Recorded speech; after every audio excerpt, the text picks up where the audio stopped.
لە سەرەگرتندا وەستاون و چاوەڕێی وەرگرتنی موچەکەیان دەکەن. ئەم ڕێکخراوە بە شێوەیەکی خێرخوازی مانگانە موچە دەدات بە 150 خێزان کە خاوەنی منداڵی بێسەرپەرشت و خاوەن پێداویستی تایبەت و نەخۆشن. ئەم هاوکاریە تەنانەت ئەو منداڵانش دەگرێتەوە کە لە خوێندندا بڕاون بەهۆی کەم دەرامەتی خێزانەکانیانەوە.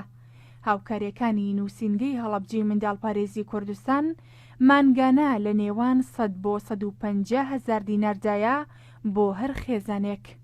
ئێمە زۆر جارکە خەڵکێک وەفاتەکات لەناو سنوورەکانە نوێنەرەکان چەند سەردانی تازیەکانەکەن و لەناو تازیەکانەوە زۆر بمان کەسوکاری مناڵەکان ئاگادارەکەینەوە کە دوای چەند ڕۆژێکی تر یەکێکتان سەردانمان کە بۆی سەردانی خێزانەکان کە و زۆریشی لە ڕێگەی هاوڵاتیانە و زۆریشی ئاشنا بێ ئاشنایە بەوەی بە حکمەوەی کە لە ماوەی 20 ساڵی ڕابردووە هاوکاری بەردەوامیمان هەبووە و سەرپەرشتی خێزانە. ئێمە ئەبینە بەشێک لەو خێزانە بینە کوڕێک لەو خێزانە بینە هاوکارێکی خێزانە وکو ئەندامێکی خێزانەکەمان لێە بە دڵنیاییەوە ئەو پرۆگرامە و بەرنامەی کە لە گرتنە خۆشمولیەکات هەر خێزانێک کە پێویستی بە هاوکاری و باری ئابووری خراپە و بەبێ جیاوازیش لەسەر مناڵەکەین.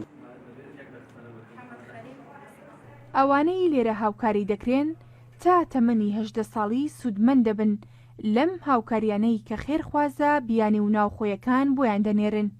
تەنانەت هەر منداڵێکیش دووچاری گرفتی تەندروستی ببێتەوە هەوڵی چارەسەرکردنی دەدرێت. بۆیە توێژەرانیش هاوکاری ڕخراوەکان بە گرنگ وەسف دەکەن.